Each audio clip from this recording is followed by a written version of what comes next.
If you're new to the project, a big one... Ah, you stupid branch. Friggin'. You're watching Steep in the Woods. I'm Josh. I'm Celia. And this is our daughter, Ivy. Here at Steep in the Woods, we are 100% off-grid. We live on a 14-acre mountaintop homestead nestled deep in the Appalachian Mountains of North Carolina. Here on Steep in the Woods, we do totally off-grid on a shoestring budget. You'll see no fancy stuff here. It's just making do with what you have and what you can figure out. If you're new to the project, a big warm welcome. If you're a tough old root, then welcome back. Today is a 10-month homestead walkthrough, as well as a brief situational update. The first thing you see as you drive up is the Steep in the Woods Smithy and General Fixery. We built this for dirt cheap. It's got everything in here to do blacksmithing, except for the time. A lot of these things that you will see are projects that are in the works because I had time to start them and to get them relatively, stable. But so far I have not had the time to actually utilize them to their fullest extent. So it wouldn't be a workshop if it wasn't horribly messy. That just sort of comes with the territory of a man's place of work. We have vise, anvil, forge. This is actually all run off of solar power. Hey, we got a light workbench made out of pallet and logs. We got a little shelf here. And really just everything that you need to make knives. Knives, axes, whatever. I mean, you can make anything out of metal here. We even have some crucibles for melting down metal. Probably copper or silver, something of that nature. And then we can also have the ability to cast different items. So this is the Smithy and General Fixery. My brother made me that sign for my birthday, and it is rock and roll. I especially love the General Fixery. But either way, structure number one, Smithy and General Fixery. Because of the type camera that I have and the quality of it and the confinedness of the spaces, I do have to do some pictures instead of actual video. Apologize for that, but that is the deal. That is the Smithy, just in need of love.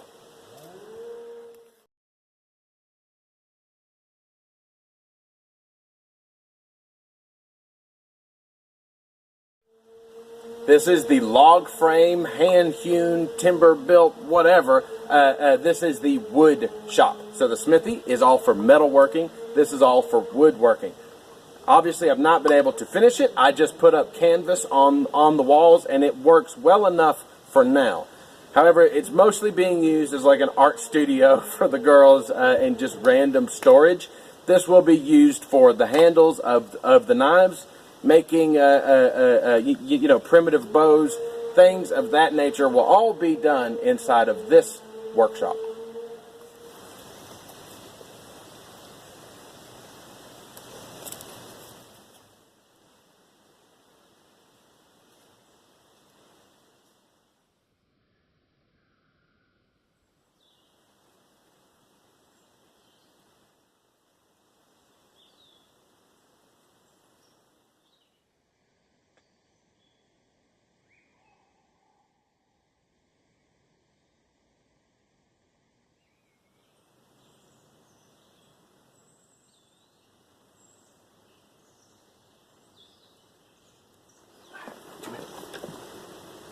While she is accessible, this is my buddy. This is my buddy here, Luna. She is growing really, really quick. I didn't want a small dog, but she could have stayed small a little bit longer. She is my buddy. She goes with me everywhere. Her and Ivy also tend to get along occasionally. The other day, I was shoveling up dirt for the gardens, and I got into a ground hornet's nest. And I got stung right here and swelled up like crazy. Because I smacked the actual stinger, so it was effectively like getting stung 7 or 8 times. And afterwards, I was looking for her, and I saw her, and her face was huge, like right here, it was huge. And I realized that's because she is my buddy. She is with me 24/7. and she got stung as well. She handled it fine. Everything's good now. But hey, don't swat, man. I mean, I've been stung a lot, and nothing has ever really happened very dramatically. But when I looked and I saw the stinger and the sack, and mid-swing, bam, it makes a huge difference. So be aware of that. And you know, I don't know, nothing really we can do to help the dog. She's just gonna have to learn. But she's good, ain't you? Ain't you good? Huh? Good. Good. Little turd.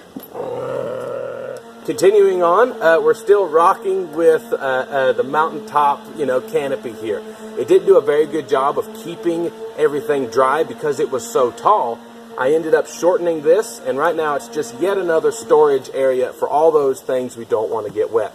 Predominantly, these are cedar pickets. That's what the inside of the house, that's what its walls will be made out of, as well as all of our fiberglass insulation. All of this is all on the list, just waiting on time to accomplish it. I can tell you though, these carports are pretty good, especially this one, having flipped no less than 3 times, because it's really windy on the top of a mountain. It still keeps the rain out. I would either put walls on it or shorten it like we did here. But yes, rock and roll.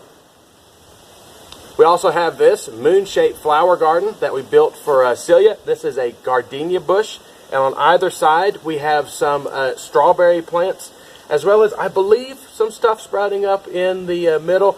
We lost that peak season, so I mean, it could all just be weeds. I know what that one is and what that one is, and they're not flowers. So, but either way, you have to try. It was the time in which we had enough time to build it, even if we did miss some of that first year gardening. But either way, hey, moon shape with bush we did that. So far, our little coon-proof, really rabbit hutch. This is just a temporary setup for our chickens. It has proved to be coon-proof because I know that we have them. And I've even seen where some of the metal roofing has been deformed slightly from them trying to enter it. So apparently they can climb up on it, but they can't get in it. It's on our list to build a much more dramatic full-size chicken coop, but for right now our chickens are safe and they are healthy. They're just taking up all our rabbit hutch room here.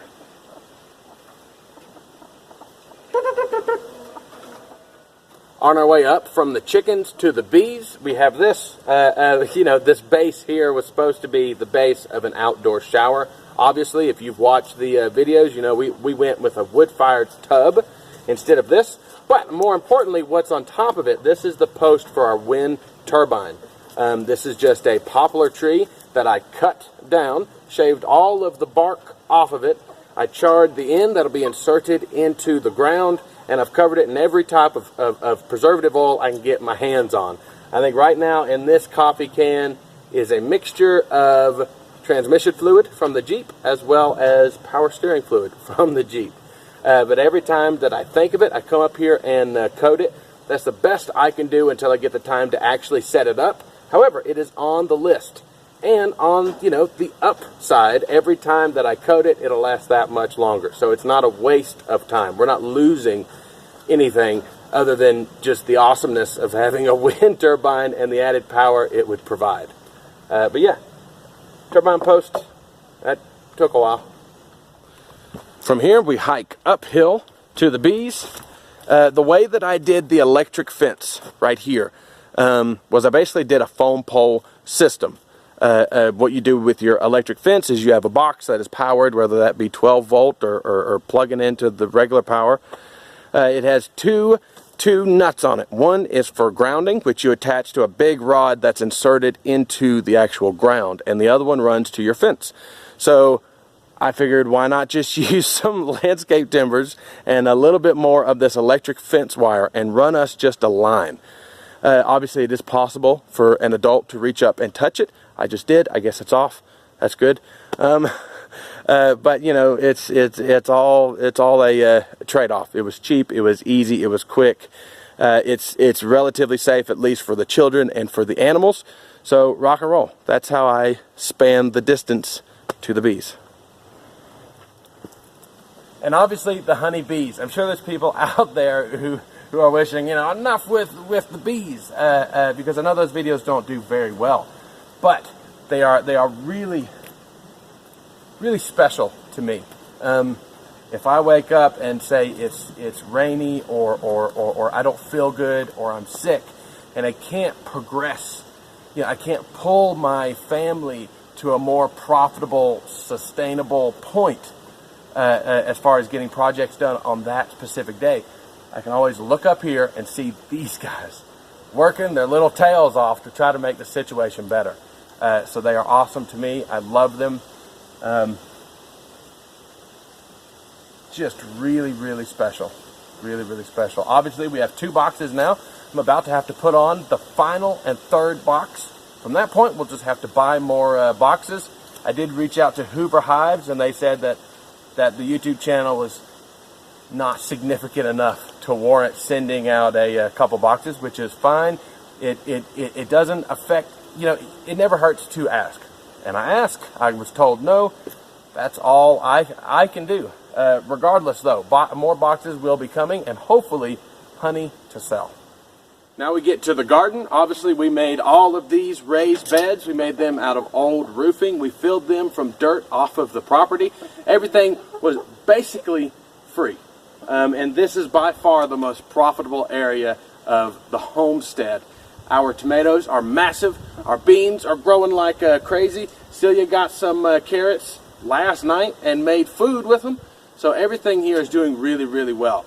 Our tomatoes and our beans are a very special variety, and we hope to sell those seeds come this winter, provided we don't eat them all and we can retain enough of them to make it worthwhile.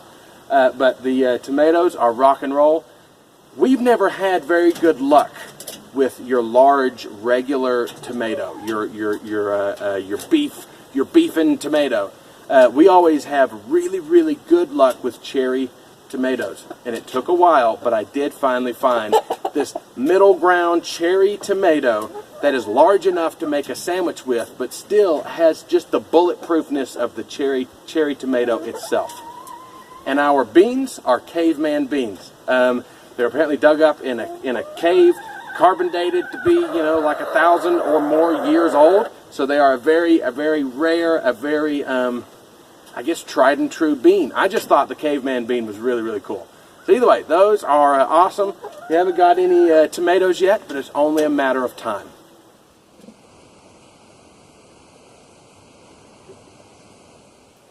As you can see, the tomatoes are huge. This is just some trellises that I threw together really, really quick out of laurel posts that, you know, we had to cut them down anyway. So what I did was I saved all the straightish, biggish pieces for trellises, and we just sunk those straight in the ground, put up another, you know, just piece of wood off of the property as a top post, and used electric fence wire to span the actual distance.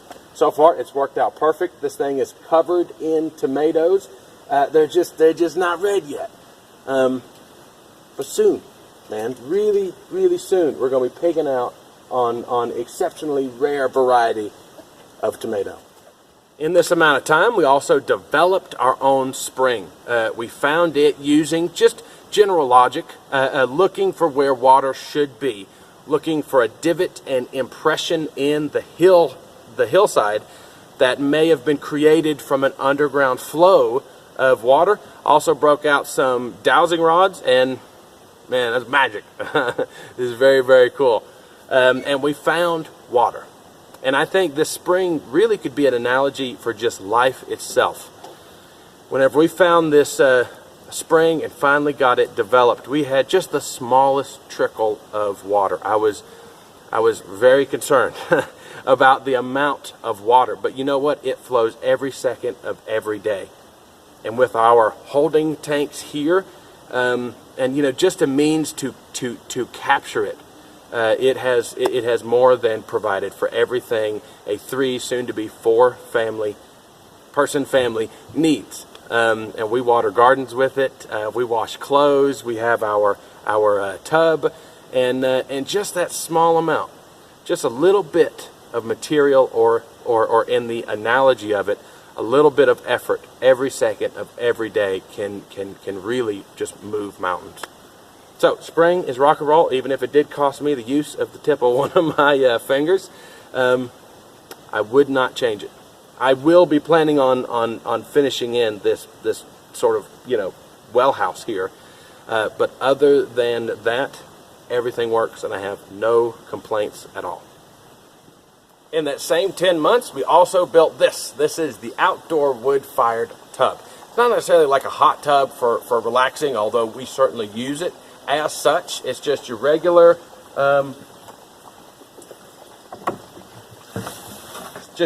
tub here. We are having some amount of problem with algae growing in the pipe because I haven't buried it yet. However, that is on the list. We just use a screen and just scoop out the algae, and it all works. I mean, there's nothing wrong with it. It's not harmful, but burying that pipe is on the list at some point. This was built out of landscape timbers and picket fence boards, pretty much the entire deal, except for the railing, which is obviously just sticks and logs that we gathered from the actual property itself. The wood stove is just your general cheap portable camping type, and it all works really, really well. I have zero complaints with this system. The structure's good, the bath is nice, and it's warm, and it exists, and we have a wonderful view off of the cliff behind us. But either way, that was built, and it is functional, and I am happy with it. Last but not least is obviously the house. And it is something that we are working on every spare minute of every day. There's just a lot going on right now. And if you would imagine, how much cleaning your average person goes through before they have a party, even that party is just family. Our house with the YouTube it's a party accessible for everyone on planet Earth. And while not everyone on planet Earth would watch it, there is a lot of stress involved with it, and right now it's not going to be a part of the project until it's finished. However, when it is finished, we're going to do 1,000,001 videos on it. It'll be, every aspect of the deal will be included in some kind of video. For right now, I'm working on the siding, and it is taking forever. I will tell you, reclaimed materials are cool, right? And they're cheap, but they are a huge pain to work with. I live on this ladder all the time, and I'm not done yet. However, it's the journey that's never started, as takes the longest, so we have at least started this, and when it is finished, it'll be out there for everyone to see.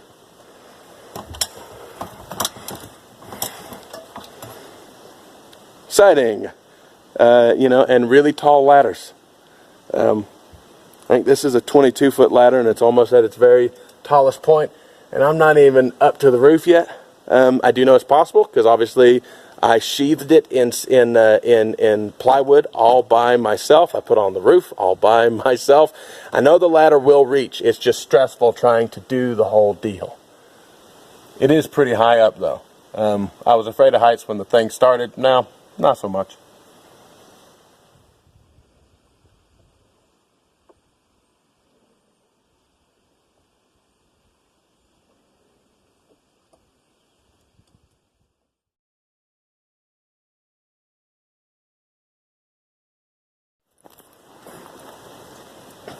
Well, the sun finally decided to, well, never mind. It was sunny for like a split second. The weather is very unpredictable here, and it rains an awful lot. I've oftentimes made the joke we're 1 or 2 cow farts away from being a year-round rainforest here. If you don't like rain, don't move here. It has posed some amount of problems with the solar. That's why the wind turbine is, that's why it's a work in the process, even if I can't dedicate the, the entire amount of time it takes to bring it forth in a single day. as far as an update goes, everyone is relatively happy. They're all relatively healthy. Well, no, everyone's amazingly healthy. We're all relatively happy. There's a lot of things that has been pressing on us, especially with the pregnancy coming to its end. I sold everything that was not bolted down. Trucks, four-wheelers, precious metals, things that YouTube doesn't allow you to talk about, but now that I own several less of, in order to try to get a truck to do the gravel. That's going to be the very first thing that happens.